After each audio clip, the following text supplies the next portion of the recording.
Machine. Naftali Bennett, पिता माता gym और मर्ना बेनेट। जन्म मार्च 25, 1972, हाइफा, इजराइल। एक इजरायली राजनेता हैं, जिन्होंने 2013 से 2019 तक प्रवासी मामलों के मंत्री और 2019 से 2020 तक रक्षा मंत्री के रूप में कार्य किया। उन्होंने 2018 से न्यू राइट पार्टी का नेतृत्व कर रहे हैं। जिम और मिर्ना बेनेट जो उनके पेरेंट हैं, 1967 के अरब इसराइल 6 दिन का युद्ध हुआ था। उस समय उन्होंने अमेरिका से सैन फ्रांसिस्को से शिफ्ट हुए थे इसराइल। जिम पेशे से एक प्रॉपर्टी एजेंट थे और उनके माता मिर्ना बेनेट इसराइल के एक association of American and Canadian in Israel, उसका वो डिप्टी डायरेक्टर जनरल थे। 1973 के गर्मी के टाइम जब वो जिम और मिर्ना उनके मम्मी के कहने पर इसराइल वापस जाते हैं। उसी साल अक्टूबर 1973 को फिर युद्ध की शुरुआत होती है, जिसको अक्टूबर वार के नाम पे जानते हैं।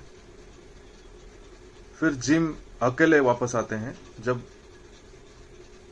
नफ्ताली सिर्फ 1 साल के थे। जिम इसराइल डिफेंस फोर्स का एक आर्टिलरी यूनिट को ज्वाइन करते हैं।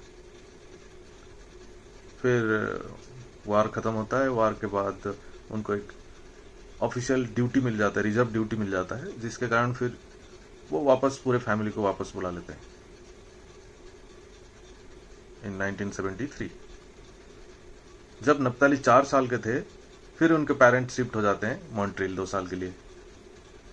फिर मॉन्ट्रियल से वापस आते हैं। फिर सेकंड स्टैंडर्ड में उनका एडमिशन होती है कार्मेल एलिमेंट्री स्कूल में। फिर जब वो 8 साल का होते हैं फिर वो न्यू जर्सी चले जाते हैं। नफ्ताली के हाई स्कूल के समय में वो एक लीडर बनेंगे, उसकी शुरुआत कर दी थी उन्होंने। 1990 नफ्ताली को 18 साल पूरा हो चुका है और वो ज्वाइन कर लेते हैं इसराइल डिफेंस फोर्स। हर किसी व्यक्ति को अपने सेना में ज्वाइन करना एक गौरव की क्षण भी होता है और एक बड़े सपना भी, और वो उनके दोनों साकार हो रहे थे। नफ्ताली ने एक कंपनी कमांडर के हिसाब से ज्वाइन किया, जिनका सायरत, मटकल और मगलन में कमांड यूनिट में कंपनी कमांडर के हिसाब से पोस्टिंग हुआ। आज भी वो एक मेजर रैंक के रिजर्व फोर्स में है। उस टाइम में लेबनान में साउथ लेबनान कॉन्फ्लिक्ट चल रहा था। वो वहां पे बहुत सारे ऑपरेशन में भाग लिए थे, जिसमें एक ऑपरेशन था ऑपरेशन ग्रेप्स ऑफ रात, जिसका परिणाम था काना नौशहार। वो ऐसे था कि नफ्ताली के यूनिट के ऊपर हिजबुल्लाह के आतंकवादियों ने मोर्टार दाग देते हैं और वो मोर्टार गिरता है नफ्ताली के यूनिट पर।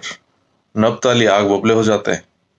बिना कुछ सोचे, बिना अपने सीनियर के परवाह किए वो ऑर्डर दे देते हैं आर्टिलरी फायर करने की, और यही हो जाती है उनकी, चाहे सही हो, अपने देश के सेवा के लिए सही हो या किसी के लिए गलत हो, उनका ये डिसीजन 102 लोगों की मौत हो जाती है, जो एक रिफ्यूजी कैंप पर गिरता है, यूएन रिफ्यूजी कैंप। 10 लोग घायल होते हैं, जो बाद में उन्होंने इसके बारे में कहते हैं कि उनका देश सेवा करके ये गलती हुआ या सही हुआ नहीं हुआ, उसको क्लैरिफाई भी करते हैं। उन्होंने 1999 में अमेरिकी कंपनी सायोथा की सह-स्थापना और सह-स्वामित्व किया, जो धोखाधड़ी रोधी क्षेत्र में काम कर रही थी। ऑनलाइन बैंकिंग धोखाधड़ी, ई-कॉमर्स धोखाधड़ी और फिशिंग पर केंद्रित थी। कंपनी को 2005 में $145 मिलियन में बेचा गया था।